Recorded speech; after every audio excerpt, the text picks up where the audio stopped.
Good afternoon. Today we'll pass on to Unit 9, that is Feminist Perspective.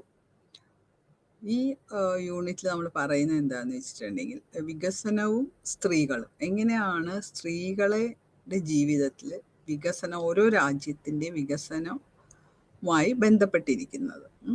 അവരുടെ സ്ഥാനം എന്താണ് സമൂഹത്തിൽ, വികസനത്തിൻ്റെ കാര്യങ്ങൾ നമ്മൾ ആലോചിക്കും. To understand evolving interaction of women with the discourse of development. So, various international approaches placing women in the idea of development. പല പല രാഷ്ട്രങ്ങളിൽ പല പല രീതികളായിരിക്കും സ്ത്രീകളുടെ ജീവിത രീതിയിലുള്ള പുരോഗതിക്ക് എന്തെല്ലാം കാര്യങ്ങളാണ് ചെയ്യുന്നത്, അതെങ്ങനെയെല്ലാം സ്ത്രീകളുടെ ജീവിതത്തെ ബാധിക്കുന്നു, ഇതെല്ലാമാണ് നമ്മൾ ഇന്ന് ഈ യൂണിറ്റിൽ കാണാൻ പോകുന്നത്. So the global indexes for measuring women's development explain the feminist critic of the policies of development. So, the intersection of gender and development was first addressed by a Danish feminist Boserup in her book Women's Role in Economic. ആദ്യമായിട്ട് സ്ത്രീകളുടെ കാര്യങ്ങൾ, വികസനത്തെ സംബന്ധിച്ച് സ്ത്രീകൾ എവിടെ നിൽക്കുന്നു എന്നുള്ളതിനെ പറ്റിയല്ല, അല്ലെങ്കിൽ സാമ്പത്തിക വികസനത്തിൽ സ്ത്രീകളുടെ പങ്ക് എന്താണ്, അതെങ്ങനെ സ്ത്രീകളെ ബാധിക്കുന്നു എന്നുള്ളതെല്ലാം ചിന്തിച്ച് അതിനെപ്പറ്റി എഴുതി ബുക്ക് പബ്ലിഷ് ചെയ്ത് ആദ്യമായിട്ട് ചെയ്തത് ബോസ്ട്രോപ്പ് എന്ന ഒരു തിയറിസ്റ്റാണ്.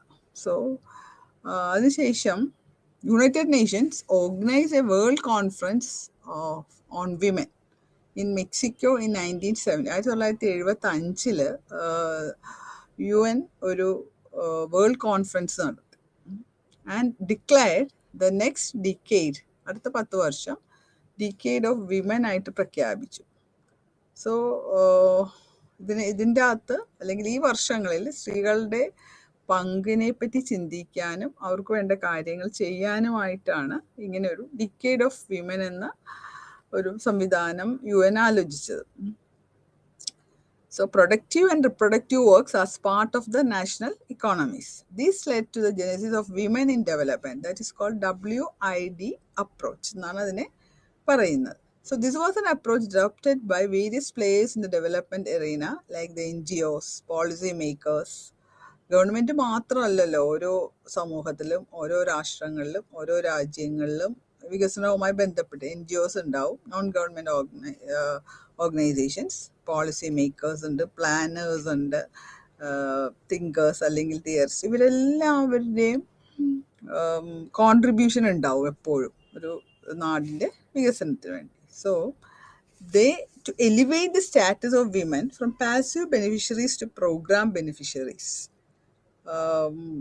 വെറുതെ അവർ രംഗത്തേക്ക് വരാതെ വെറുതെ പാസീവായിട്ടിരിക്കേണ്ട ആൾക്കാരല്ല, and help them access funds earmarked for development. This approach played upon women's socialization. അപ്പോൾ സ്ത്രീകൾക്ക് വേണ്ടി ഫണ്ട്സ് നമ്മൾ മാറ്റി വെച്ചിട്ടുണ്ടെങ്കിൽ അത് അവരുടെ കയ്യിൽ എത്തിക്കണം, അതിന് സ്ത്രീകൾ മുന്നിലോട്ട് വരണം.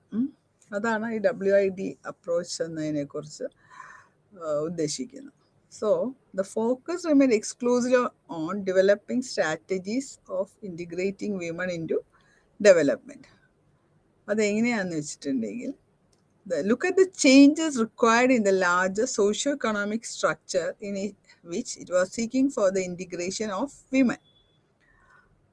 സ്ത്രീകളുടെ വികസനത്തിന് വേണ്ടി എന്തെല്ലാം കാര്യങ്ങളാണ്, അത് സാമൂഹ്യപരമായിട്ടും സാമ്പത്തികപരമായിട്ടുമുള്ള കാര്യങ്ങളെ പറ്റി ചിന്തിക്കാൻ തുടങ്ങി. This along with its incompetence to address other cultural and legal factors that led to the unequal status of women in mainstream development became the biggest shortcoming of the WID.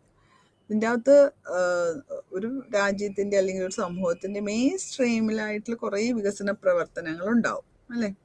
അപ്പോൾ സ്ത്രീകളുടെ സ്ഥാനം അല്ലെങ്കിൽ സ്റ്റാറ്റസ് എവിടെയാണ്? There is an unequal status എന്നാണ് പറയുന്നത്.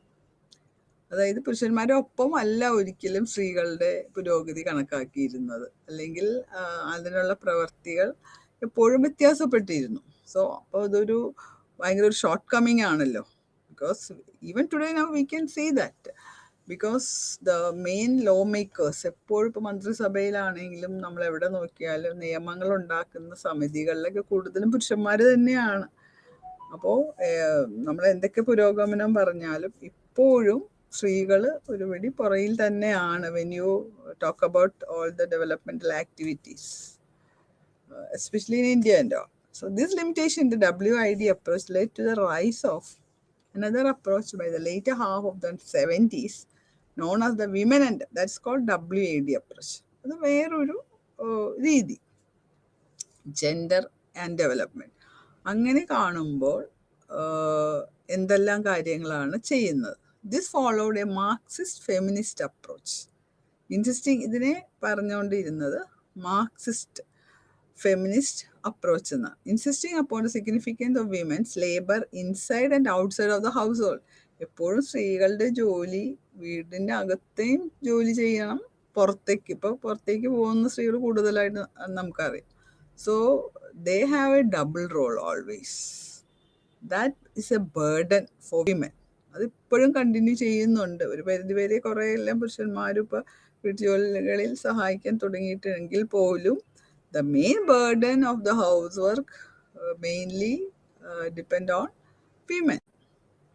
So this approach argued that women have always been important economic actors ആണെന്നുള്ള കാര്യം സമ്മതിച്ചു. Furthermore, according to this approach, the actual problem does not lie within the economic structures of society rather than its class segregation and wealth distribution പ്രോസസ്സിലും എല്ലാം കാണാം. ഇപ്പം സമ്പത്ത് divide ചെയ്യുന്ന അവസരങ്ങൾ വരുമ്പോഴും സ്ത്രീകളെക്കാളും ആൺകുട്ടികൾക്ക് കൂടുതൽ സ്വത്ത് കൊടുക്കാനാണ് ഇന്നും മനുഷ്യർക്ക് ഇഷ്ടം, അല്ലേ? So there is A problem in the economic structure when we think about economic development ആണെങ്കിലും വെൽത്ത് ഡിസ്ട്രിബ്യൂഷൻ ആണെങ്കിലും. അതാണ് ഇവർ പറഞ്ഞു വെക്കുന്നത്. സോ in 1980s പിന്നെയും കാലങ്ങൾ കടന്നു വരുന്നതോറും പല പല രീതികളിൽ മാറ്റങ്ങൾ ഉണ്ടാകുന്നുണ്ട്. ഇപ്പം നമ്മൾ സ്ത്രീധനം കൊടുക്കുകയാണെങ്കിലും ഇപ്പോൾ പലപ്പോഴും പെൺകുട്ടികളുടെ പേരിൽ തന്നെയാണ് പൈസ എല്ലാം ഇട്ട് കൊടുക്കുക. പണ്ട് അങ്ങനെയല്ലായിരുന്നു. They give the dowry and all to the boys house or the boys parents. അപ്പോൾ എന്തെങ്കിലും ഒരു പ്രോബ്ലം വന്ന് പെൺകുട്ടിക്ക് വീട്ടിലേക്ക് തിരിച്ചു വരണമെങ്കിൽ പൈസ നഷ്ടപ്പെടുന്ന അവസ്ഥകളൊക്കെ പണ്ട് ഒരുപാട് ഉണ്ടായിട്ടുണ്ട്. പക്ഷെ now I think the parents are more careful. അതാണ് ഇക്കണോമിക് ആക്ടിവിറ്റീസിൽ ഒരുപാട് വ്യത്യാസങ്ങൾ ഇന്ന് വന്നിട്ടുണ്ട്. So women in the Latin American and other developing nations still did not enjoy full citizenship and were not considered as significant socio-economic subjects. Feminism വളർന്നു വന്ന ഒരു കാലഘട്ടമാണ് 1980s. So a gap between the salaried labor of men and unrecognized productive and reproductive labor. Productive and റിപ്രൊഡക്ഷനായിട്ട് സംബന്ധിച്ചിടത്തോളം സ്ത്രീകൾ തന്നെയാണല്ലേ കുഞ്ഞുങ്ങളെ നോക്കുന്നതും അതിൻ്റെ ജോലിയല്ല. So the recognition of this gap led to the emergence of another approach to perceive women in development called the gender and. അത് കഴിഞ്ഞ് മൂന്നാമത്തെ വേറൊരു സമീപനം, ഇനി എങ്ങനെയെല്ലാമാണ് സ്ത്രീകളെ ഈ സാമ്പത്തിക വികസനത്തിൽ എന്തെല്ലാം അപ്രോച്ചസ് വേണം. So gender and that is called GD approach. അപ്പം ഈ അപ്രോച്ച് എന്ന് പറഞ്ഞാൽ associated with the development, the change in the social or gender relations prevalent in the society. എങ്ങനെയാണ് സ്ത്രീകളുമായിട്ടുള്ള ബന്ധങ്ങൾ അല്ലെങ്കിൽ സ്ത്രീകളുടെ സ്ഥാനം ഒരു സമൂഹത്തിൽ അതുമായിട്ട് എങ്ങനെ ബന്ധപ്പെട്ടിരിക്കുന്നു. So the oppression of women in the private spheres of families also figure prominently in this approach. ഇതിൻ്റെ അകത്ത് സ്ത്രീകളുടെ എക്സ്പ്ലോയിറ്റേഷൻ അല്ലെങ്കിൽ അവരനുഭവിക്കുന്ന കഷ്ടപ്പാടുകൾ, അടിച്ചമർത്തലുകൾ, ഇതെല്ലാം ഇതിൻ്റെ അകത്ത് അവർ പറയാൻ തുടങ്ങി. Focus on developing programs to address. അപ്പോൾ ഈ സ്ത്രീകൾ അനുഭവിക്കുന്ന വയലൻസ് എല്ലാം എങ്ങനെ അതിനൊക്കെ എങ്ങനെ ഒരു സൊല്യൂഷൻ കണ്ടെത്താം, അതിനൊരു പരിഹാര മാർഗം കണ്ടെത്താമെന്ന് ചിന്തിക്കാൻ തുടങ്ങി. So in emphasizing the productive and the reproductive roles of women, the GD approach favored that the state should take the responsibility for supporting the social reproduction role played by women in the form of bearing, caring, nurturing. അപ്പം reproductive role എപ്പോഴും സ്ത്രീകളുമായിട്ട് ബന്ധപ്പെട്ടാണല്ലോ, സ്ത്രീകളാണല്ലോ അതിൻ്റെ ഉത്തരവാദിത്വം, അല്ലേ? അതെന്തെല്ലാം ഗർഭം ധരിക്കുക, പ്രസവിക്കുക, കുഞ്ഞുങ്ങളെ care ചെയ്യുക, അവരെ വളർത്തുക, ഇതെല്ലാം. So such a focus on the social well-being of women as a part of the development discourse was a shift from the earlier to approach. ഒരു വ്യത്യാസം ഉണ്ടായിരുന്നു ഈ ഒരു അപ്രോച്ച്. നമ്മൾ നേരത്തെ കണ്ടല്ലോ, WID ഇങ്ങനെ പല പല approach which were purely economic in their attention to the interaction between gender and development. നിയോലിബറലിസം വന്നപ്പോൾ എന്തുണ്ടായി? സ്ത്രീകളുടെ സ്ഥാനം എവിടെയായി? നമുക്ക് നോക്കാം. So women finally become visible as subjects. അപ്പോൾ വികസനത്തിൽ സ്ത്രീകളുടെ പങ്ക് ഉറച്ചതാണ് എന്നുള്ളത് കാണപ്പെടാൻ തുടങ്ങി. പലരും ഇങ്ങനെ പറയാൻ തുടങ്ങി. അപ്പോൾ there is a place for women in development എന്നുള്ളത് വിസിബിൾ ആകാൻ തുടങ്ങി. അല്ലെങ്കിൽ എല്ലാവർക്കും അത് കൂടുതലായിട്ട് മനസ്സിലാകാൻ തുടങ്ങി, മനസ്സിലാക്കാനും ശ്രമിച്ചുകൊണ്ടിരുന്നു. So in the labour market women suffer unequal conditions ഉണ്ട്. അപ്പം നമ്മൾ തൊഴിലിടങ്ങളിൽ പോവുകയാണെങ്കിൽ സ്ത്രീകൾക്ക് വേജസ് കുറവാണ് കിട്ടുന്നത്. അത് കൺസ്ട്രക്ഷൻ സൈറ്റിലൊക്കെ നമ്മൾ പോയാൽ കറക്റ്റായിട്ട് അറിയാം. പുരുഷന്മാരുടെ ഒപ്പം തന്നെ അല്ലെങ്കിൽ അവരെക്കാളും കൂടുതൽ ജോലി എടുത്താലും അവർക്ക് കിട്ടുന്ന കൂലി എപ്പോഴും കുറവായിരിക്കും. പല പല കാരണങ്ങളുണ്ട്, ആരും ചോദ്യം ചെയ്യാനില്ല, അവർ പറയുന്നതൊക്കെ മിണ്ടാതെ അനുസരിക്കും. അങ്ങനെ പല കാരണങ്ങൾ കൊണ്ടാകാം. And at the home fronts, feeding the family, which is traditionally women's job, became an increasingly difficult job. പരമ്പരാഗതമായിട്ട് സ്ത്രീകൾ വീടുകളിലെ ജോലി ചെയ്യുന്നു. And everybody expect this from women. സ്ത്രീകളിൽ നിന്ന് ഇതാണ് എല്ലാവരും ആവശ്യപ്പെടുക. So this indicated towards newer forms of patriarchal. Patriarchal എന്ന് പറഞ്ഞിട്ടുണ്ടെങ്കിൽ പുരുഷാധിപത്യം. അതിപ്പോഴും നമ്മുടെ സൊസൈറ്റിയിൽ അതാണ്. Believe in A patriarchal society. അപ്പോൾ അവിടെ സ്ത്രീകളിൽ നിന്ന് എക്സ്പെക്റ്റ് ചെയ്യണത് കൂടുതൽ ജോലി തന്നെയാണ് അല്ലേ. ഒരാൾ ഗസ്റ്റ് വന്നു, സ്ത്രീകളുടെ മൊത്തോട്ടാണ് നോക്കുന്നു, ഇവരെന്താ ചായ കൊടുക്കാതെ. That is extra work for women. So this indicated towards newer forms of patriarchal. ഒരു വിവേചനം നമുക്ക് കാണാൻ പറ്റും. എപ്പോഴും സ്ത്രീകളെ കൊണ്ട് കൂടുതൽ പണിയെടുപ്പിക്കുക, അവരോട് ദയവില്ലാതെ പെരുമാറുക, ഇതെല്ലാം വീടുകളിൽ നമുക്കിപ്പോൾ കാണുന്ന ഒരു സംഗതിയാണ്, ബോത്ത് പബ്ലിക്കിലും ആൻഡ് പ്രൈവറ്റ് സ്ഫിയേഴ്സിലും. സോ അവരെ സാമ്പത്തിക വികസന കാര്യങ്ങൾ ഉൾപ്പെടുത്തിയിട്ടുണ്ടെങ്കിൽ പോലും ഇപ്പോഴും ഒരു വിവേചനം നമുക്ക് കാണാൻ സാധിക്കുന്നുണ്ട് പല പല രംഗങ്ങളിലാണെങ്കിലും. സൊസൈറ്റിയിൽ ഒത്തിരി കഴിവും കൂടി ഉണ്ടെങ്കിൽ പറയണ്ട, ഇല്ലാത്ത പറഞ്ഞുണ്ടാക്കുക, എങ്ങനെയെല്ലാം വിഷമിപ്പിക്കാമോ അതെല്ലാം ചെയ്യുന്ന രംഗങ്ങളായിട്ട് തൊഴിലിടങ്ങൾ പോലും മാറിയിട്ടുണ്ട്. Even in the women's institution also I have seen this discrimination four smart and working and doing something extra ordinarily. some women are doing smart and doing some extra. അവരെ ഒറ്റപ്പെടുത്താൻ നോക്കും, അവരെ കൊള്ളൂല താറടിക്കാൻ നോക്കും. പക്ഷെ അതിനെല്ലാം അതിജീവിക്കാനുള്ള ഒരു ശക്തി എല്ലാ സ്ത്രീകൾക്കും ഉണ്ടാവണം.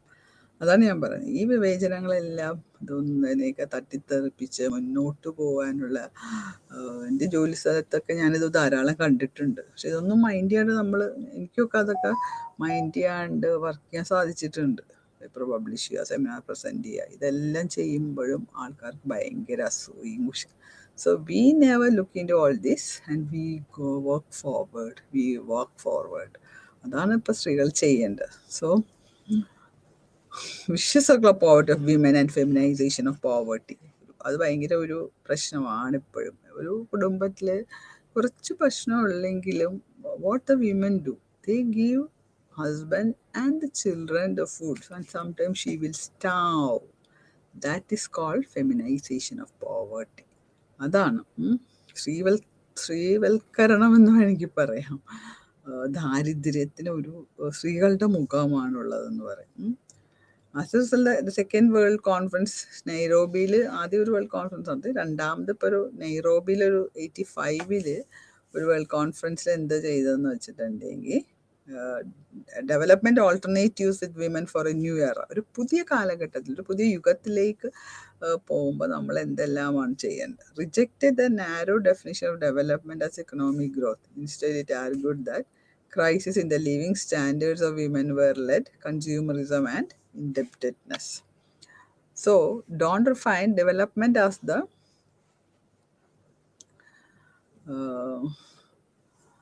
socially responsible management and use of resources, the elimination of gender subordination and social inequality.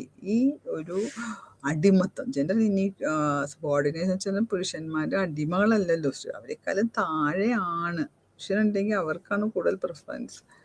അങ്ങനത്തെ ഒരു യുഗത്തിലാണ് നമ്മൾ ജീവിക്കുന്നത്. അതിൻ്റെ സാമൂഹിക അസമത്വം, അതാണ് social inequality. And organisation restructuring that can bring these about. അപ്പോൾ ഇതെല്ലാം മാറിയ അസമത്വം, നീചിത്വവും ഇതെല്ലാം മാറിയാൽ മാത്രമേ സ്ത്രീകൾക്ക് ഒരു പുരോഗതി ഉണ്ടാവുള്ളൂ. So it insisted that economic development should be seen as A tool for achieving A comprehensive human development, not vice versa. The post-colonialist feminists therefore critiqued development policy continuing form.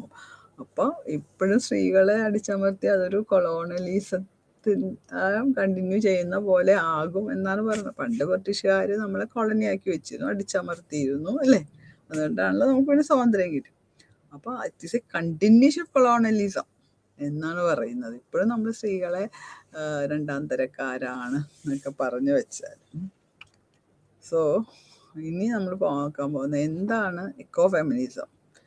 Relationship between women and development as dissatisfactory is that of eco feminism. ഈ school of thought അല്ലെങ്കിൽ ഈ ഒരു theory വെച്ച് പറയുമ്പോൾ, the history of human civilisation as many cultural and symbolic parallels between exploitation of women and nature. സ്ത്രീകളുടെ അടിമത്തോ അല്ലെങ്കിൽ സ്ത്രീകളോടുള്ള വിവേചനം ഇതൊക്കെ വെച്ചുമ്പോൾ നമ്മുടെ നേച്ചറിനെ നമ്മൾ എക്സ്പ്ലോയിറ്റ് ചെയ്യണം. അതുപോലെ തന്നെയാണ് എന്നാണ് പറയുന്നത് സ്ത്രീകളെയും നമ്മൾ ചെയ്യുന്നത്. ഒരു സിംബോളിക് ആയിട്ട് പറയാം. സ്ത്രീനെ നമ്മളെങ്ങനെ അടിച്ചമർത്തുന്നു, അതുപോലെ തന്നെ പ്രകൃതിനെയും ഇപ്പം മനുഷ്യനെ അടിച്ചമർത്തി വെക്കുന്നു എന്നാണ് പറയുന്നത്. So Ecofeminism emerged in 1970s as a counterculture to the patriarchal argument that the dichotomy between women and men often corresponds to the distinction between emotion and reason. നമ്മുടെ വികാരങ്ങൾ അല്ലെങ്കിൽ കാരണങ്ങൾ, അതാണ് റീസൺ. സംസ്കാരം, പാരമ്പര്യം, മോഡേണിറ്റി എന്ന് പറഞ്ഞാൽ ആധുനികത, ഇതെല്ലാം തമ്മിൽ women and men often corresponds. ഇതും തമ്മിൽ സ്ത്രീകൾക്കും പുരുഷന്മാർക്കും തമ്മിലൊരു വ്യത്യാസമുണ്ട്. In this kind of A comparison the eco-feminist disapproved of the first half of the combinations.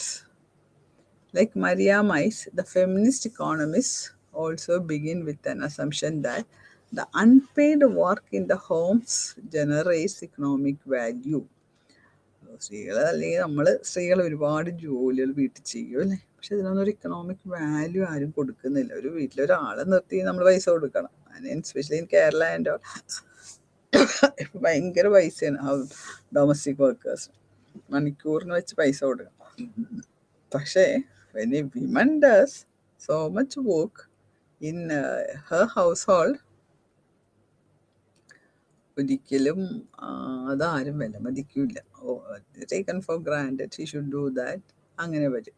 So instead of supporting the general hypothesis that the markets work neutrally towards creating wellbeing for all men and women അലൈക്ക്.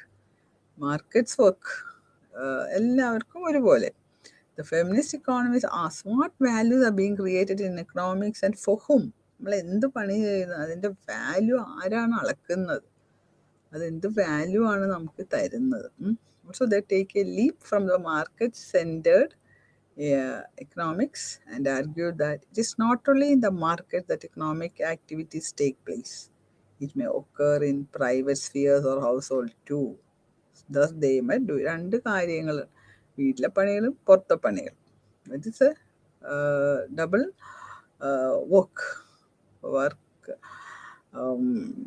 and there's a conflict between these two types of work also. അതാണ്. ഇനി എങ്ങനെയാണ് ഈ measure ചെയ്യണമെന്ന് നോക്കാം. Human development index ആണ് measuring women's place in development. So it was developed by United Nations development program. UNDP എന്ത് ചെയ്തു, ഒരു 3 കാര്യങ്ങൾ മെഷർ ചെയ്താൽ നമുക്കത് ഡെവലപ്മെൻറ്റിനെ മെഷർ, അതാണ് ഹ്യൂമൻ ഡെവലപ്മെൻറ്റ് ഇൻഡെക്സ് എന്ന് പറയുന്നത്. എന്തെല്ലാമാണ് നമുക്ക് നോക്കാം. ഹെൽത്ത് ഒരെണ്ണം. മെഷറിങ് ലൈഫ് എക്സ്പെക്റ്റൻസി, എത്ര കൊല്ലം ഒരാൾ ശരാശരി ആയുർദൈർഘ്യം എന്ന് പറയും ജീവിച്ചിരിക്കുന്നു. ഇതൊക്കെ 60 ആണ്. ഇപ്പം അതിലും കൂടിയിട്ടുണ്ട്. കേരളത്തിലോ അല്ലെങ്കിൽ ഓരോ സ്റ്റേറ്റിലും ഇന്ത്യയിൽ മൊത്തത്തിൽ ഒരു വയസ്സ് അവർ വെച്ചിട്ടുണ്ട്. പിന്നെ നോളജ്, അറിവ്, ലിറ്ററസി. ഇപ്പോൾ കേരളത്തിലൊക്കെ ഇപ്പോൾ 90% അബവ് ഒക്കെ ആണെങ്കിൽ നമ്മൾ പറയും 10% ലിറ്ററസി ഉള്ള, അത് പുരോഗതിയുടെ ഒരു മെഷർ ആയിട്ട്, ഒരു അളവുകോലായിട്ട് ഇന്ന് എടുത്തേക്കുന്ന ഒരു കാര്യമാണ്. ആരോഗ്യം, literacy and wealth, Sampath. By relating the gross domestic product of a given economy with the purchasing power of its people. നമുക്ക് എന്തുമാത്രം പണമുണ്ട് ഓരോ ആൾക്കാർക്കും, അതാണ് നമ്മുടെ പർച്ചേസിങ് പവർ എത്രയാണ് എന്ന് കാൽക്കുലേറ്റ് ചെയ്തിട്ടുണ്ട് ഒരു രാജ്യത്ത്. And it depends, and this is how they measure the human development. ഈ ഇൻഡിക്കേറ്റേഴ്സ് എത്രത്തോളം ഉണ്ട് ഓരോ രാജ്യത്തും ഓരോ സമൂഹത്തിനും, അങ്ങനെയാണ് ആ രാജ്യത്ത് പുരോഗതി ഉണ്ടോ, എത്രമാത്രം പുരോഗതി ഉണ്ട് എന്നുള്ളതൊക്കെ കണക്കാക്കുന്നു. അതാണ് സോഷ്യോളജിസ്റ്റ് ചെയ്യുന്നത്. So the combination of these 3 indicators use to compare poverty, deprivation and development in different parts of the world. ദാരിദ്ര്യവും പിന്നെ ഡിപ്രിവേഷനും പുരോഗതിയും എല്ലാം അളക്കാനും എത്രയൊക്കെ ഉണ്ട് എന്ന് കണക്കാക്കാനും ഈ ഇൻഡിക്കേറ്റേഴ്സാണ് ഉപയോഗിക്കുന്നത്.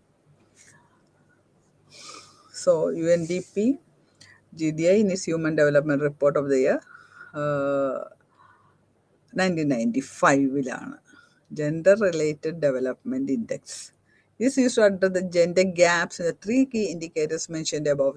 അപ്പോൾ നമ്മൾ നേരത്തെ പറഞ്ഞു നോളജ്, ഹെൽത്ത്, വെൽത്ത്, ഇതെല്ലാമാണ് ഇൻഡിക്കേറ്റേഴ്സ്. അപ്പോൾ അതിൽ സ്ത്രീകളുടെ സ്ഥാനം എവിടെ നിൽക്കുന്നു അതും കൂടി എടുത്തിട്ട് ഹ്യൂമൻ ഡെവലപ്മെൻറ്റ് ഇൻഡെക്സ് ഉണ്ടാക്കാൻ തുടങ്ങി. So differences between women and men in relation to the different dimensions of women poverty are also measured. Like GDI, which is an indicator of gender inequality in the key indicators of HDI, gender empowerment measure. എത്രമാത്രം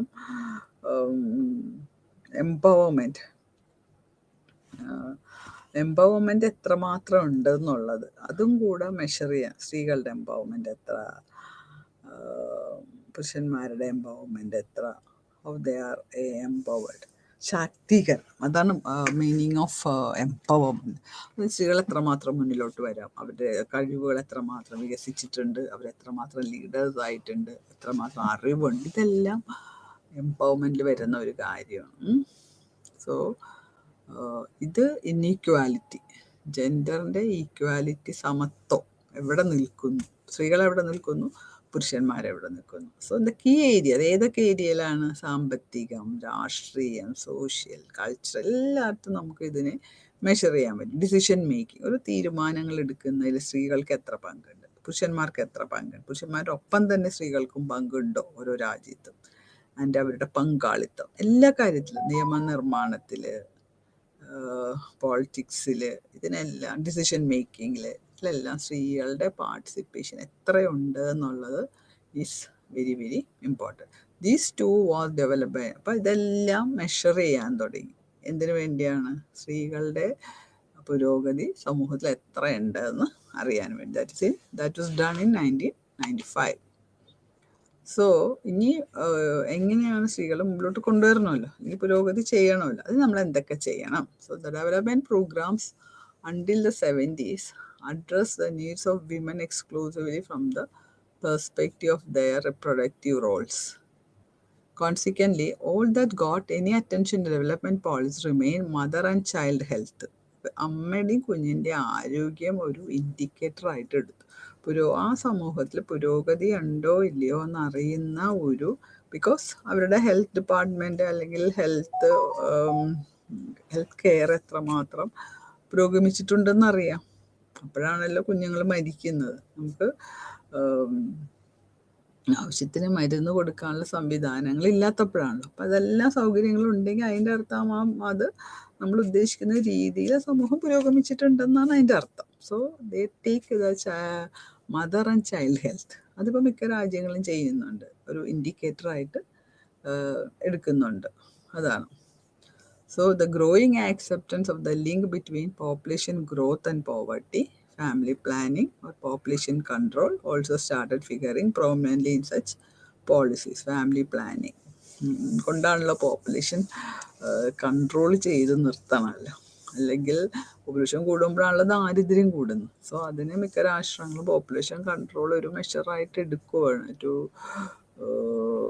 give good facilities to the existing population. അപ്പോൾ population ഇങ്ങനെ ക്രമാതീതമായി വർദ്ധിച്ചു കഴിഞ്ഞിട്ടുണ്ടെങ്കിൽ ഒരിടത്തും ഈ വികസനത്തിൻ്റെ എല്ലാ മെഷറിലും ഉള്ള ആൾക്കാർക്ക് കൊടുക്കാൻ സാധിക്കില്ലല്ലോ. അതുകൊണ്ട് so the assumption was that broad economic strategies oriented towards growth and modernization trickle down gradually to the poor and poor women too would benefit.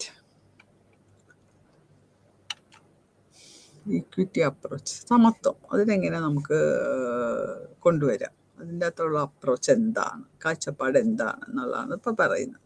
This approach was introduced the feminist calling for gender equality and elimination of discrimination against women. They emphasized the development policy makers to revisit the ratio between women's contribution to the activities of development on one hand and the share from the benefits from such activity. അപ്പോൾ ഈ സ്ത്രീകളുടെ equity അല്ലെങ്കിൽ equality, സമത്വം, പുരുഷന്മാരുടെ ഒപ്പം സ്ത്രീകളെയും കൊണ്ടുവരണമെങ്കിൽ എന്ത് വേണം? ഈ വിവേചനം അവസാനിപ്പിക്കും. തൊഴിൽ രംഗങ്ങളാണെങ്കിലും വിദ്യാഭ്യാസ രംഗങ്ങളാണെങ്കിലും ഫുഡിലാണെങ്കിലും സ്ത്രീകളോട് കാണിക്കുന്ന വിവേചനം അത് അവസാനിപ്പിക്കണം. So emphasize the development policy makers to revisit the ratio between women's contribution to the activities of development on one hand and the share from their benefit from such activities. ഇനി അതിൻ്റെ അകത്ത് മെയിൻ ഒരു കാര്യം എന്താണ്? Anti poverty അപ്രോച്ചാണ്. Anti poverty approach എന്ന് പറഞ്ഞാൽ ദാരിദ്ര്യം മാറ്റാനുള്ള അപ്രോച്ച്. ദാരിദ്ര്യം ഉണ്ടെങ്കിൽ ഒരു സമൂഹത്തിൽ വികസനം ഉണ്ടാവില്ലല്ലോ. So we should eradicate poverty. A tendency to reinforce the basic needs of the women. This approach advocated for the integration of productive and reproductive roles of women with their access to income generation. അവർ income ജനറേഷനും waged employment രംഗത്ത് എന്തെല്ലാമാണ് സ്ത്രീകൾ contribute ചെയ്യുന്നത്, അല്ലേ? ഇന്ന് ധാരാളം സ്ത്രീകൾ പുറത്തു പോയി ജോലി എടുക്കുന്നുണ്ട്. അപ്പോൾ സാമ്പത്തിക, അവനവൻ്റെ കുടുംബത്തിലെ ആയാലും സമൂഹത്തിലെ ആയാലും സാമ്പത്തിക സ്ഥിതി മെച്ചപ്പെടുത്താൻ ഈ സ്ത്രീകളുടെ ജോലിയും വളരെയധികം സഹായിക്കുന്നുണ്ട്. So they demand focus on developing and operate strategy for bringing about. അപ്പോൾ ഈ ഒരു കാര്യം കൊണ്ടുവരുവാൻ പല പല രീതികൾ ഇന്ന് ആവിഷ്കരിക്കുന്നുണ്ട്. അതാണ്. സോ അതിലൊന്നാണ് എഫിഷ്യൻസി അപ്രോച്ച്. എഫിഷ്യൻസി എത്രമാത്രം ഉണ്ട്? So this approach developed in the 80s as a response to the economic reforms made under the structural SAP, that is called structural adjustment program. ഇതെല്ലാം കുറേ പോളിസികൾ കൊണ്ടുവന്നല്ലോ. ഗ്ലോബലൈസേഷനൊക്കെ വന്നപ്പോൾ ലിബറലൈസേഷൻ വന്നു, സ്ട്രക്ചറൽ അഡ്ജസ്റ്റ്മെൻറ്റ് പ്രോഗ്രാം കൊണ്ടുവന്നു. അത് international monetary fund and the world bank ആണ് കുറേ reforms എല്ലാം കൊണ്ടുവന്നത്. അപ്പോൾ സാമ്പത്തികമായിട്ട് പുരോഗതി നേടാൻ ഉദ്ദേശിച്ചിട്ടാണ് ഈ റിഫോംസ് എല്ലാം കൊണ്ടുവന്നത്. കുറേ നിയമങ്ങൾ റിലാക്സ് ചെയ്തു, അതിൻ്റെ സ്ട്രിക്ട്നെസ് കുറച്ചു. അപ്പോൾ കുറേ ബിസിനസ്സും എല്ലാം കൂട്ടി, കുറേ ട്രേഡ് സംവിധാനങ്ങൾ കൂടി. അപ്പോൾ these reforms aimed at increasing production and economic growth by making a full utilization of the human resources. അപ്പോൾ മനുഷ്യൻ്റെ കഴിവുകളെ എങ്ങനെ യൂട്ടിലൈസ് ചെയ്യാം, ഫുൾ യൂട്ടിലൈസേഷൻ അതെങ്ങനെ കൊണ്ടുവരാം. അപ്പോൾ ഇത് മനുഷ്യൻ്റെ എഫിഷ്യൻസി എന്ന് പറഞ്ഞാൽ കഴിവാണ്. ഈ കഴിവിനെ എങ്ങനെ എക്സ്പാൻഡ് ചെയ്യാം, എങ്ങനെ വർദ്ധിപ്പിക്കാം, ഹ്യൂമൻ റിസോഴ്സസ് ഏറ്റവും കൂടുതലുള്ള ഒരു രാജ്യമാണ് അല്ലേ ഇന്ത്യ. പഠിച്ച കുട്ടികളെല്ലാം ഇപ്പോൾ പുറത്തേക്കെല്ലാം പോകുന്നത് എന്താണ്? We are supplying human resources. അപ്പോൾ ഇതിന് എന്ത് വേണം? Education and training. വിദ്യാഭ്യാസവും പരിശീലനവും കൊണ്ടാണ് മനുഷ്യൻ്റെ കഴിവ് വികസിക്കുന്നത്. When you do things, when you do computers training, you will be efficient in that. അപ്പോൾ നമുക്ക് എത്ര ട്രെയിനിങ് കിട്ടുന്നോ അതനുസരിച്ച് you will become more and more efficient. അതാണ് അത് വലിയൊരു പ്രധാനപ്പെട്ട സ്ട്രാറ്റജി ആയിട്ട് എടുത്തു. സോ ഇനി എംപവർമെൻറ്റ്, ശാക്തീകരണം. ഞാൻ നേരത്തെ പറഞ്ഞ പോലെ എന്താണ് വിമൻ എംപവർമെൻറ്റ്? എന്താണ് ശാക്തീകരണം? സ്ത്രീകളെ ലീഡേഴ്സ് ആക്കുക, സ്ത്രീകളുടെ കഴിവുകളെ വികസിപ്പിക്കുക, അവരെ മുന്നിലോട്ട് കൊണ്ടുവരിക, അവരെ സാമ്പത്തികമായി സ്വന്തം കാലിൽ നിൽക്കാൻ കെൽപ്പുള്ളവർ, ആരെയും ഡിപ്പെൻഡ് ചെയ്യാതെ ജീവിക്കാനുള്ള വരുമാനം ഉണ്ടാക്കുക. So this is closely associated with the third world ഫെമിനിസ്റ്റ്മാർ ഇതാണ് പറയുന്നത്. So this approach is aimed at increasing the virtue of self-reliance in women. അപ്പോൾ അവരുടെ സ്വന്തം ആത്മാഭിമാനത്തോടെ ജോലി ചെയ്യാൻ അത് വർദ്ധിപ്പിക്കും അല്ലെ. നമുക്ക് വിദ്യാഭ്യാസം, നമുക്ക് ജോലി ഉണ്ടെങ്കിൽ we will be very self confident, we can leave alone also, we have an earning capacity, you have an monthly earning, you will not depend on any other person. You can look after your children, your husband.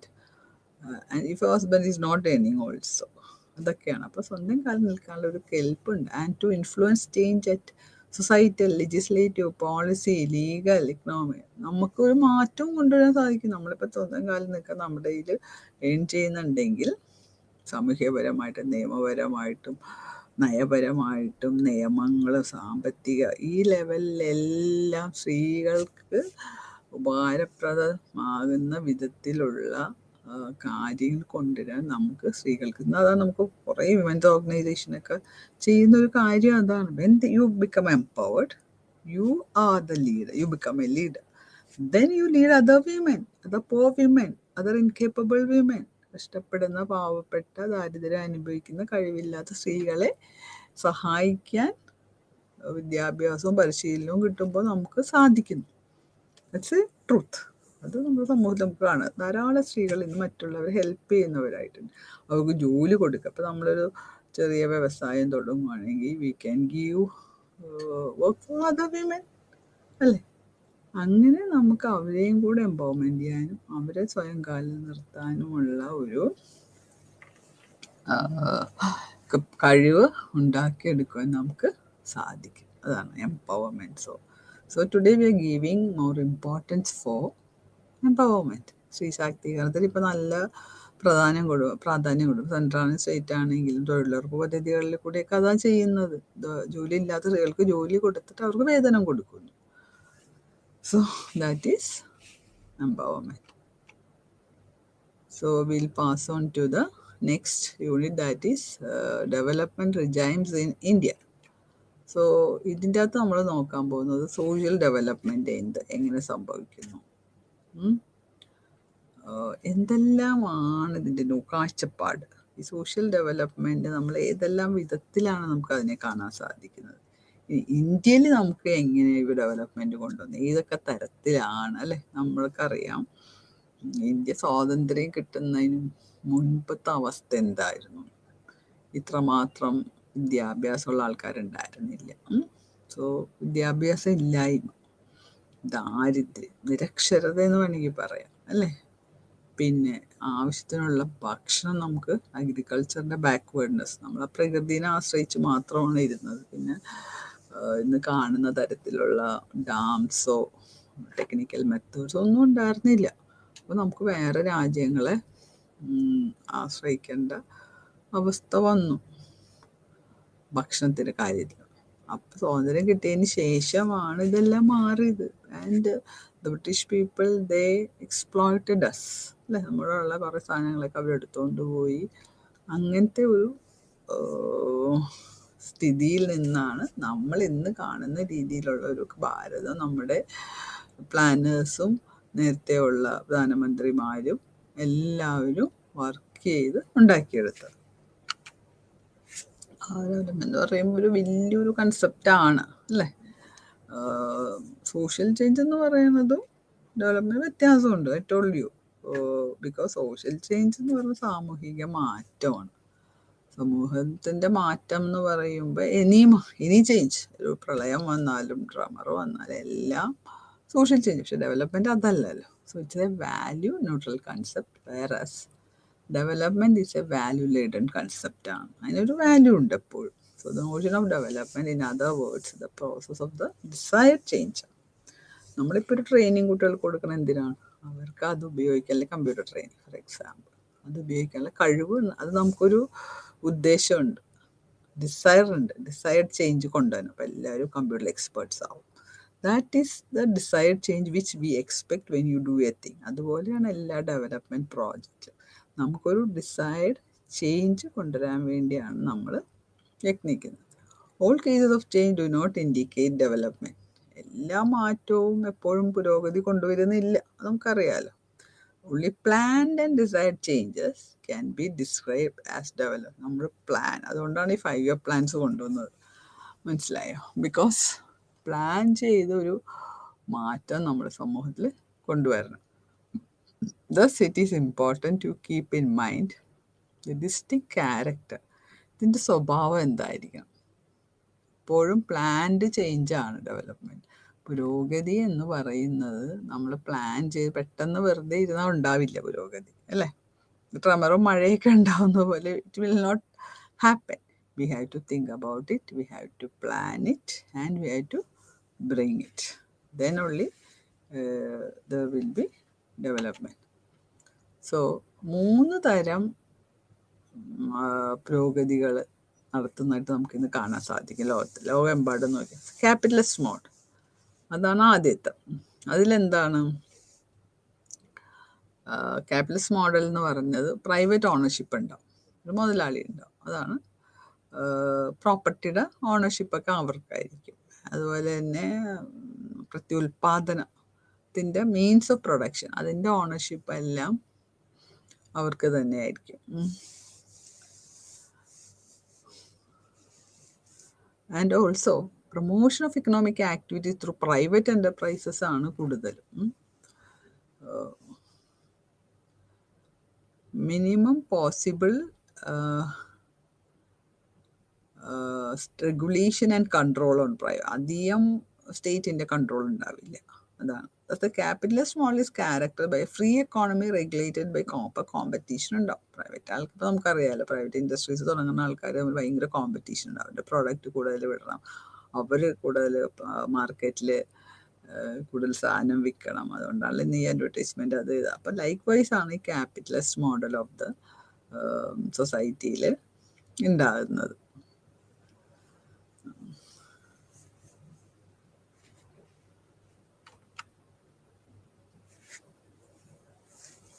ഇനി socialist model എന്താണെന്ന് നമുക്ക് നോക്കാം. Socialist path of development adopted by the Second World was saying to the opposite or dichotomous to the capital. അത് opposite ആണ് sometimes. ഈ capitalist model നമ്മൾ നേരത്തെ കണ്ടല്ലോ, അപ്പോൾ ഓണർഷിപ്പായി ക്യാപിറ്റലിസ്റ്റ് ഒക്കെ ആയിരിക്കും. And contrary to the socialist model characterised by the state ownership. Socialist എന്ന് പറയുന്നത് സ്റ്റേറ്റ് ഓണർഷിപ്പാണ്. അത് സ്റ്റേറ്റിനാണ് അതിൻ്റെ അധികാരം, എന്തിൻ്റെ? സമ്പത്തിൻ്റെ. അതാണ് property and means of production. ഉണ്ടാക്കുന്നതിൻ്റെ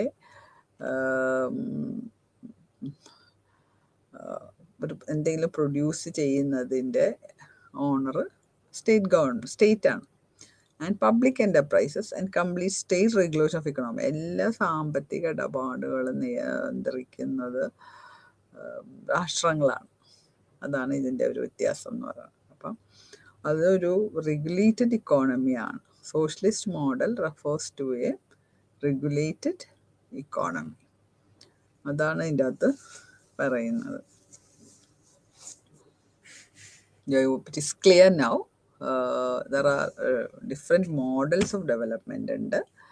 ആദ്യം നമ്മൾ കണ്ടു കഴിഞ്ഞ് ക്യാപിറ്റലിസ്റ്റ് മോഡൽ എന്താണെന്ന് വെച്ചാൽ ക്യാപിറ്റലിസ്റ്റ് ആയിരിക്കും അതിൻ്റെ ഓണേഴ്സ്. അത്രയും മനസ്സിലാക്കി വെച്ചാൽ മതി. It's very simple. So next is the socialist model. അതിൻ്റെ അകത്ത് രാഷ്ട്രങ്ങളായിരിക്കും ownership. So it is difficult to specify the model of development adopted by the majority of the third world countries are, as there are variations among them, dictated mainly by the historical and socio-cultural circumstances. What they seem to share in common is that third world കൺട്രീസിൻ്റെ പ്രത്യേകത എന്താണ്? പല രാജ്യങ്ങളും third world കൺട്രീസിലുള്ളത് തമ്മിലുള്ള വ്യത്യാസങ്ങൾ ഉണ്ടാവാം.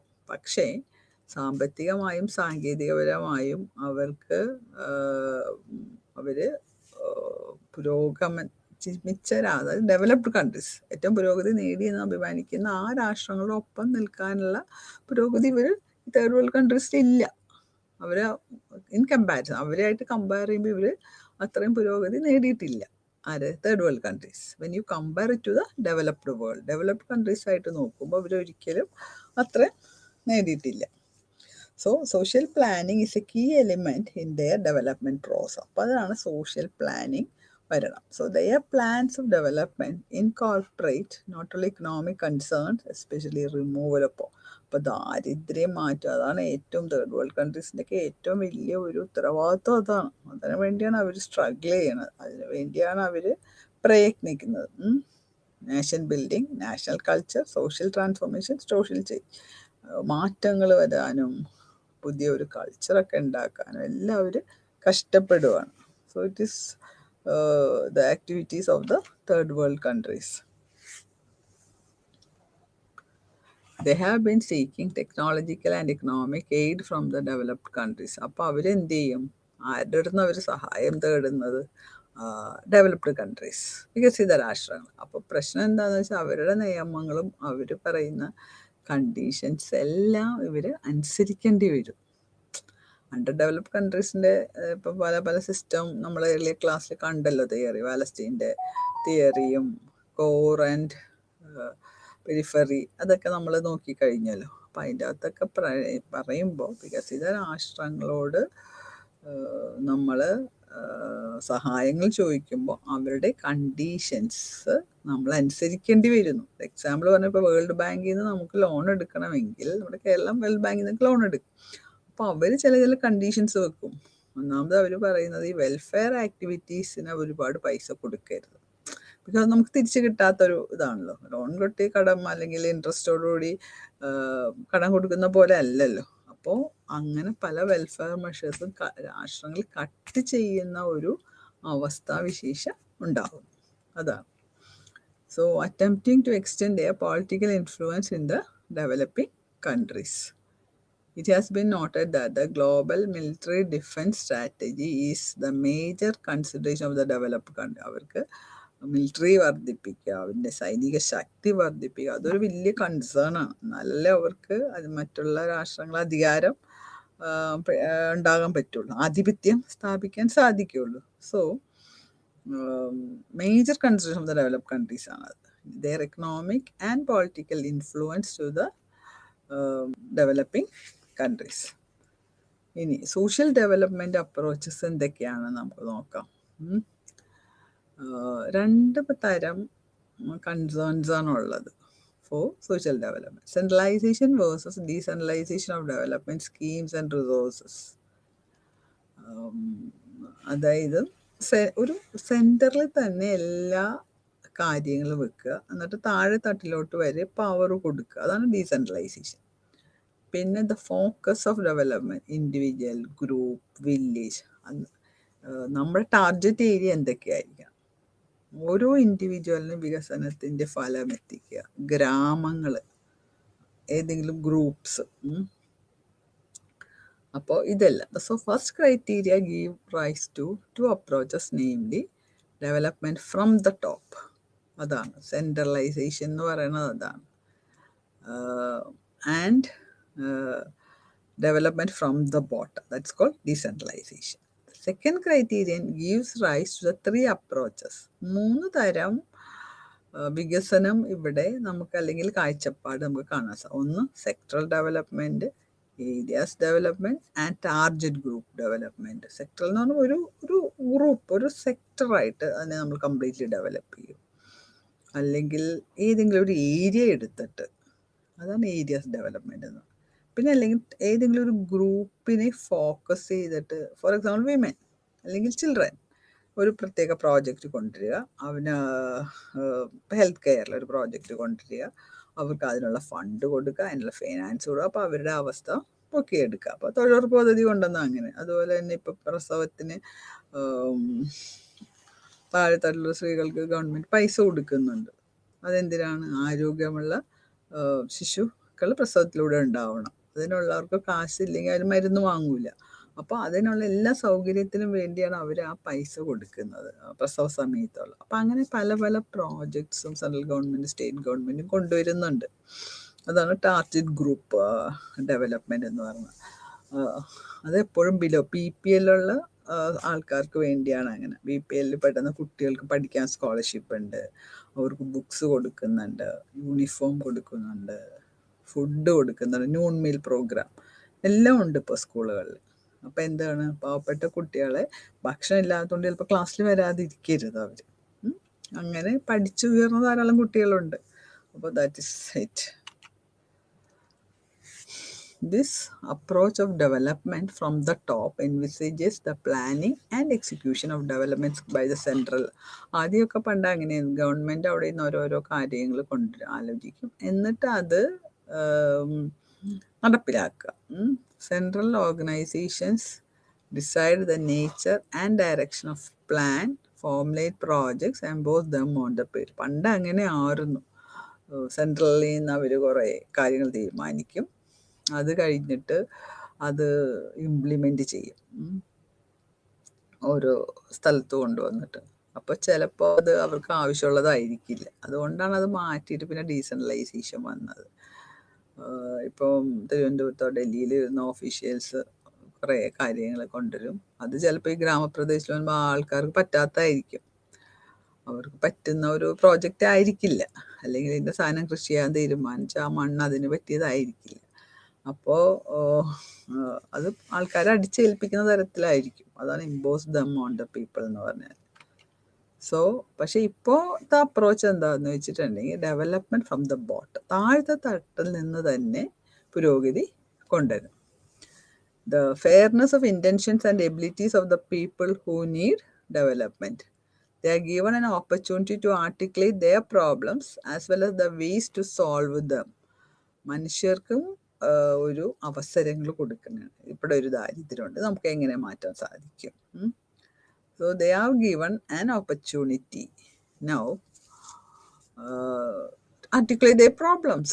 ഇപ്പോൾ ഗ്രാമസഭയൊക്കെ വെച്ചേക്കുന്നത് അതിന് വേണ്ടിയാണ്. അപ്പോൾ ആൾക്കാർക്ക് അവിടെ വന്നിരുന്നിട്ട് അവരുടെ ആവശ്യമുള്ള കാര്യങ്ങൾ പറയും. ഇപ്പോൾ ഇവിടെ ഒരു ഹോസ്പിറ്റലാണ് വേണ്ടതെങ്കിൽ അവർക്കത് പറയാം, ഇവിടെ സ്കൂളാണ് വേണ്ടെങ്കിൽ അത് പറയാം, ഹെൽത്ത് കെയർ യൂണിറ്റ് ആണ് വേണ്ടെങ്കിൽ, അല്ലെങ്കിൽ ഡ്രിങ്കിങ് വാട്ടർ, അല്ലെങ്കിൽ കൃഷി, എന്ത് വേണമെങ്കിലും അവർക്കത്. So they are trained and made capable and are prepared for self help. Utilisation of resources for development schemes is decided by the concerned people themselves or by their representatives at the local level. Utilisation അവിടെ ഉള്ള resources for development schemes അവർക്ക് തന്നെ തീരുമാനിക്കുക അതെങ്ങനെ ഉപയോഗിക്കണമെന്ന്. Utilisation അതാണ് പ്രകൃതിയിലുള്ള വിഭവങ്ങൾ, അതാണ് റിസോഴ്സസ് അല്ലേ. അല്ലെങ്കിൽ ആ ലോക്കൽ ഏരിയയിലെ റെപ്രസെൻറ്റേറ്റീവ്സിനെ അവർ വിടും ആ ഗ്രാമസഭയിലേക്ക്, എന്നിട്ട് അവർക്ക് പോയിരുന്ന് ആലോചിച്ചിട്ട് they can raise their voice എന്ന്. അപ്പോൾ അവരുടെ ശബ്ദം അവിടെ കേൾക്കുന്നതാണ് ഗവൺമെൻറ്റും കളക്ടറും അല്ലെങ്കിൽ government officials. They hear their voice and they put into practical all this. There's a greater decentralization of plans and higher participation. അപ്പോൾ എന്ത് പറ്റുന്നു? ആൾക്കാരുടെ പങ്കാളിത്തം അവിടെ കൂടുന്നു, ഹയർ പാർട്ടിസിപ്പേഷൻ ഓഫ് പീപ്പിൾ ഉണ്ടാവുന്നുണ്ട്. അതാണല്ലോ ഇപ്പോൾ രാജീവ് ഗാന്ധിയൊക്കെ നിയമങ്ങൾ കൊണ്ടുവന്ന അതാണ്. Urban and in village areas articles കൊണ്ടുവന്നു നമ്മുടെ ഭരണഘടനയിൽ. എന്തുകൊണ്ട് പഞ്ചായത്തിലും കോർപ്പറേഷൻസിലും മുനിസിപ്പാലിറ്റീസിനൊക്കെ പവർ കൊടുത്തു. എന്തിനു വേണ്ടി? നിയമങ്ങൾ അല്ലെങ്കിൽ കൂടുതൽ കാര്യങ്ങൾ ഓരോ വാർഡിലും ചെയ്യാനുള്ള പവർ. അപ്പോൾ അതിൻ്റെ അകത്ത് ആ പ്രദേശത്തുള്ള ആൾക്കാർക്കും ധാരാളം പങ്കാളിത്തം ഉറപ്പുവരുത്തി. അതാണ് ഈ ഡീസെൻട്രലൈസേഷൻ കൊണ്ട് ഉദ്ദേശിക്കുന്നത്. അവരുടെ പവർ താഴത്തെ തട്ടിലും കൂടെ എത്തുകയാണ്. താഴത്തെ തട്ടിലുള്ള ആൾക്കാർക്ക് വരെ, പാവപ്പെട്ടവർക്ക് വരെ ജനാധിപത്യമാണല്ലോ നമ്മുടെ. അപ്പോൾ അവർക്ക് വരെ ഒരു പങ്കാളിത്തം, ഭരണത്തിൽ ഒരു പങ്കാളിത്തം, അല്ലെങ്കിൽ പുരോഗതിയുടെ പ്രോജക്ട്സിൽ ഒരു പങ്കാളിത്തം സാധാരണ ഓരോ പൗരനും ഉറപ്പ് വരുത്തുകയാണ് ഇങ്ങനെയുള്ള നിയമങ്ങൾ. ഡിസെൻട്രലൈസേഷൻ ഓഫ് പവർ എന്ന് പറഞ്ഞാൽ അതാണ്. വികേന്ദ്രീകരണം, അതാണ് ഡീസെൻട്രലൈസേഷൻ എന്ന് പറയുന്നത്. സോ ഇനി സെക്ടറൽ ഡെവലപ്മെന്റ് എന്താണെന്ന് നോക്കാം. Formulation execution of schemes for development of A particular sector of economy like agriculture. ഒരു പ്രത്യേക സെക്ടർ എടുത്ത്, അതിപ്പോൾ അഗ്രികൾച്ചർ ആകാം, ഇൻഡസ്ട്രി ആകാം. അതാണ് sectoral development. In area, all regions are not equally developed. എല്ലാ ഏരിയയും ഒരേപോലെ ഡെവലപ്ഡ് അല്ല. Some are more affluent than others. The under development of regions due to the lack of, ഏറ്റവും വികസനമില്ലാത്തത് എന്തുകൊണ്ടൊക്കെ ആയിരിക്കും? റോഡ് ഉണ്ടാവില്ല, റെയിൽവേസ് ഉണ്ടാവില്ല, കറണ്ട് ഉണ്ടാവില്ല, ഇതെല്ലാം. പിന്നെ വേറെ എന്താണ്? പ്രളയം, പിന്നെ ഡ്രോട്ട്, വരൾച്ച, ഇതെല്ലാം വരുമ്പോൾ എന്താ പ്രശ്നങ്ങളാണല്ലോ. ആൾക്കാർക്ക് ജീവിക്കാൻ തന്നെ ബുദ്ധിമുട്ടുണ്ടാവും. അപ്പോൾ ഇതിനെല്ലാം നേരിടാൻ വേണ്ടിയുള്ള പ്രോജക്ട്സ് ഗവൺമെൻറ് കൊണ്ടുവരും. Schemes are devised for the infrastructure development of an area or region. We call it area development approach. അപ്പോൾ പർട്ടിക്കുലർ ഇപ്പോൾ റോഡാണ് വേണ്ടെങ്കിൽ അവിടെ റോഡിന് പറ്റിയ ഒരു പ്രോജക്റ്റ് കൊണ്ടുവരും. ഡ്രിങ്കിങ് വാട്ടർ ഇല്ലെങ്കിൽ അവിടെ അതിന് പറ്റും. അപ്പോൾ അവിടെ വരൾച്ചയാണെങ്കിൽ എങ്ങനെ അവിടെ കൂടുതൽ വെള്ളം എത്തിക്കാൻ സാധിക്കും. പിന്നെ പ്രളയമാണെങ്കിൽ അത് ഇനി വരാണ്ടിരിക്കാൻ എന്തെല്ലാം ചെയ്യാം. അതുകൊണ്ടാണ് ഓരോ ഏരിയയിലും പ്രശ്നങ്ങൾ വ്യത്യസ്തമായിരിക്കും. അതുകൊണ്ടാണ് ഏരിയ ഡെവലപ്മെൻറ്റ് അപ്രോച്ച് എന്ന് പറയുന്നത്. സോ പിന്നെ ഒരു ടാർഗറ്റ് ഗ്രൂപ്പിനെ എടുക്കും. has its focus on a particular category of people such as small farmers, women and farm labor schemes. Small farm, ഒരു എക്സാമ്പിൾ പറഞ്ഞാൽ SFDA, എന്താണെന്ന് വെച്ചാൽ സ്മോൾ ഫാമേഴ്സ് ഡെവലപ്മെൻറ്റ് ഏജൻസി. ചെറിയ കൃഷിക്കാർക്ക് എന്തെല്ലാമാണ് ആവശ്യം അത് അവർ ചെയ്തു കൊടുക്കും. അതാണ് ചിലപ്പോൾ സ്കൂളിൽ സീറ്റ്സ് റിസർവേഷൻ വേണം കോളേജസിൽ, പിന്നെ ഷെഡ്യൂൾ കാസ്റ്റിന് ജോലി സാധ്യമാകണം. ഇതിനെല്ലാം ഒരു ടാർഗറ്റ് ഗ്രൂപ്പ് എന്നാണ് പറയുന്നത്.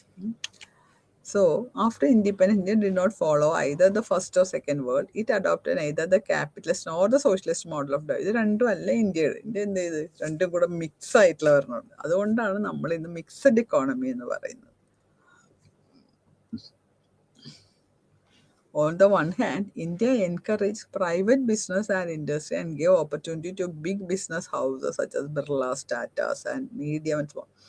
വലിയ പണക്കാരും ചെറിയ ആൾക്കാരും ഒരേപോലെ വളരാൻ സഹായിക്കുന്ന ഒരു സാമ്പത്തിക നയമാണ് ഇന്ത്യ ഇന്ന് പിന്തുടരുന്നത്. അതുകൊണ്ടാണല്ലോ ടാറ്റ ബിർളനെ പോലുള്ള ബിസിനസ്സുകാർക്കും അവസരങ്ങൾ കൊടുക്കുന്നു. ചെറിയ ബിസിനസ്, സ്മോൾ സൈസ് ഓൺട്രപ്രണേഴ്സ് എന്ന് പറഞ്ഞാൽ അതാണ്. The other hand, it has almost full control over all the entrepreneurs. പക്ഷേ ഗവൺമെൻറ് ആണ് ഇപ്പോൾ ടാക്സ് എത്ര അടക്കണം, അവരെന്ത് കാര്യങ്ങൾ, അതിൻ്റെ നിയമങ്ങളെല്ലാം ഉണ്ടാക്കുന്ന government. So these entrepreneurs whether big or small, ഈ ഇൻഡസ്ട്രിയലിസ്റ്റ്, ഈ ബിസിനസ്സുകാർ എല്ലാം നമ്മുടെ രാജ്യത്തിൻ്റെ നിയമങ്ങൾ അനുസരിച്ച് വേണം അവർക്ക് മാർക്കറ്റ് ചെയ്യാനും ഉൽപ്പാദിപ്പിക്കാനും എല്ലാ കാര്യത്തിലും. സോ അങ്ങനത്തെ ഒരു ഇക്കോണമിയാണ്, സാമ്പത്തിക നയമാണ് ഇന്ന് India. That's called mixed economy. The state also acts as an entrepreneur in setting up heavy industries such as the manufacture of steel and generation of electricity. The banks have been nationalized. The state has full control over railways and postal departments. Railway എല്ലാം ഗവൺമെൻറ്റിൻ്റെ കീഴിൽ തന്നെയാണ്, full control എന്ന് പറയുന്നത്. These measures are illustrative of a socialist path of development. On the other hand, certain industries are reserved for private entrepreneurs, both small and large. In some industries such as textile and cement, both private and state enterprises have been allowed to operate. ചില ഇൻഡസ്ട്രീസിൽ രണ്ടും ഉണ്ടാവും, ഗവൺമെൻറ്റിൻ്റെ ഉണ്ടാവും, അതേസമയം പ്രൈവറ്റുകാരുടെ ഉണ്ടാവും. ചിലത് government മാത്രം. ഇപ്പോൾ railway completely owned by the government, നമുക്കറിയാലോ. ടെക്സ്റ്റൈൽ അതുപോലെ തന്നെ പ്രൈവറ്റും ഉണ്ട്, സ്റ്റേറ്റ് എൻ്റർപ്രൈസസും ഉണ്ട്. സിമെൻറ്റ് രണ്ടും ഉണ്ട്. So in many other activities to education, health, transport, ഇതിനെല്ലാം പ്രൈവറ്റും സ്റ്റേറ്റ് ഏജൻസീസും ഉണ്ട്. സെൻട്രൽ ഗവൺമെൻറ് സ്കൂൾസും ഉണ്ട്, പ്രൈവറ്റ് ഓൺഡ് സ്കൂൾസും ഉണ്ട്. ചിലപ്പോൾ രണ്ടും സെപ്പറേറ്റ് ആവണം, ഇൻ കൊളാബറേഷൻ, പ്രൈവറ്റ് ഗവൺമെൻറ്റും പ്രൈവറ്റും കൂടെ കൊളാബറേഷനുള്ള ഫേംസും ഉണ്ട്. അതാണ് പറയുന്നത്. The state also act as an entrepreneur in setting up heavy industries such as the manufacture, steel, generation of electricity, dams, അതെല്ലാം ജനറേഷൻ ഓഫ് ഇലക്ട്രിസിറ്റി അല്ലേ ഉപയോഗിക്കുന്നത്. അപ്പോൾ അതെല്ലാം ഗവൺമെൻറ്റിൻ്റെ ഓണർഷിപ്പിലാണ്. The state has full control over railways and postal departments. These measures are illustrative of a socialist path of development. On the other hand, certain industries are reserved and for private entrepreneurs, both small and large. In some industries such as textile and cement, both private and state enterprises have been allowed to operate. ചില സ്ഥലത്തൊക്കെ രണ്ടും കൂടെ operate ചെയ്യാൻ സമ്മതിക്കാറുണ്ട്, independently or in collaboration. എല്ലാം sectoral development. Many policies and plans were adopted which showed results that were far below the expectations. ചില പ്ലാനൊക്കെ നമ്മൾ adopt ചെയ്യുമ്പോൾ വിചാരിക്കുന്ന രീതിയിലുള്ള വിജയം അവിടെ കണ്ടെത്താൻ പറ്റില്ല എന്നാണ് അവർ പറയുന്നത്. ലാൻഡ് ലോഡിസം അല്ലെങ്കിൽ സെമിൻഡാരി സിസ്റ്റം പണ്ട് ഉണ്ടായിരുന്നു, അതെല്ലാം നമ്മൾ അബോളിഷ് ചെയ്തു. ലാൻഡ് ഹോൾഡിങ്, ലാൻഡ് സീലിംഗ് കൊണ്ടുവന്നു. ഇത്ര മാത്രമേ വെക്കാൻ പാടുള്ളൂ. Last one was main effect due to several factors. ചില നിയമങ്ങൾ കൊണ്ടുവരുമ്പോൾ അത് ശരിയാവില്ല എന്നാണ് അത് പറയുന്നത്. All these fall reflect a sectoral development approach. ഇനി കമ്മ്യൂണിറ്റി ഡെവലപ്മെൻറ്റ് എന്താണെന്ന് നോക്കാം. Beside the sectoral approach, a community development scheme was in 52 കൊണ്ടുവന്നു own efforts and resources. But the program was not very, അത്രയ്ക്ക് അങ്ങോട്ട് സക്സസ്ഫുൾ ആയില്ല. It was realised that a greater participation of the rural people in the preparation execution of development schemes was essential. ആൾക്കാരുടെ പങ്കാളിത്തം കുറഞ്ഞു പോയാലും ഒരു project വിജയിപ്പിക്കാൻ നമുക്ക് സാധിക്കില്ല. ഇറ്റ് റിക്വയർഡ് എ ഗ്രേറ്റ്, അതുപോലെ ഡീസെൻട്രലൈസേഷൻ കൂടുതൽ ആവശ്യമാണ്. വികേന്ദ്രീകരണം എന്ന് പറഞ്ഞിട്ടുണ്ടെങ്കിൽ താഴെത്തട്ടിലുള്ള ആൾക്കാരുടെ പങ്കാളിത്തം കൂട്ടുക, അത് കുറേയും കൂടെ നമുക്ക് ആവശ്യമാണ്. അതല്ലെങ്കിൽ അത് കുറഞ്ഞു പോകും. അപ്പം 52 അത് കൊണ്ടുവന്നത്. The philosophy of this program was to educate, encourage and enable the people. അവരെ പഠിപ്പിച്ചെടുക്കുക, അവർക്ക് ട്രെയിനിങ് കൊടുക്കുക, അവർക്ക് വിദ്യാഭ്യാസം കൊടുക്കുക. ഇതൊക്കെയാണ് ഇതിൻ്റെ പുറയിലുള്ള. അവർ തന്നെ ജോലി ചെയ്ത് പണം ഉണ്ടാക്കുക, അതിനുള്ള സഹായങ്ങളാണ് നമ്മൾ കൊടുക്കുന്നത്, വെറുതെ പണം കൊടുക്കുകയല്ല ചെയ്യുന്നത്. അതാണ് ഉദ്ദേശിക്കുന്നത്. So there are many other rural development programmes. ഇന്ന് ഒരുപാട് പ്രോഗ്രാംസ് ഉണ്ടായിരുന്നു. ഇപ്പോൾ ട്രിസം, കിണർ കുഴിക്കൽ, പിന്നെ training programmes for youth, 20 point economic പ്രോഗ്രാംസിൻ്റെ കീഴിൽ IRDP, integrated rural development projects, one of them which combines both the area development and target group approaches since it includes the command area development programme. ഇപ്പോൾ 20 point programme കൊണ്ടുവന്നു central government. അപ്പോൾ അതിൽ ഒരുപാട് programmes ഉണ്ടായിരുന്നു. Poverty ഇറാഡിക്കേഷന്, drinking water കൊടുക്കാനായിട്ട്, നല്ല കൃഷി സാധനങ്ങൾ ഉൽപ്പാദിപ്പിക്കുക, അതെങ്ങനെ മാർക്കറ്റ് ചെയ്യാം, ഇതിനെല്ലാം ഒരുപാട് പ്രോജക്ട്സ് ഗവൺമെൻറ് കൊണ്ട്. അതുകൊണ്ട് ഒരുപാട് ഉപകാരം നിങ്ങൾക്ക് കിട്ടിയിട്ടുണ്ട്. ചില പ്രോഗ്രാമൊന്നും വിചാരിച്ച പോലെ വിജയിച്ചില്ലെങ്കിൽ പോലും ഒരുപാട് ഉപകാരങ്ങൾ പാവപ്പെട്ടവർക്കും സ്ത്രീകൾക്കൊക്കെ ഉണ്ടായിട്ടുണ്ട്. ഇന്നിപ്പോൾ നമ്മളത് കണ്ടുകൊണ്ടാണ് ഇരിക്കുന്നത്. So we are finishing with this. It's all clear about all the development approaches. പിന്നെ ഇന്ത്യയിൽ എന്തൊക്കെ ഡെവലപ്മെൻറ്റ് കൊണ്ടുവന്നു, ഡീസെൻട്രലൈസേഷൻ എങ്ങനെയാണ്, ഇതെല്ലാമാണ് നമ്മൾ വികേന്ദ്രീകരണം കൊണ്ട് എന്തെല്ലാം കാര്യങ്ങൾ നേടി, ഇതെല്ലാമാണ് നമ്മൾ ഇന്ന്. Okay, thank you. അതെല്ലാമാണ് നമ്മളിന്ന് കണ്ടുകൊണ്ടിരിക്കുന്നത്. And I hope this is clear for you all. Thank you once again.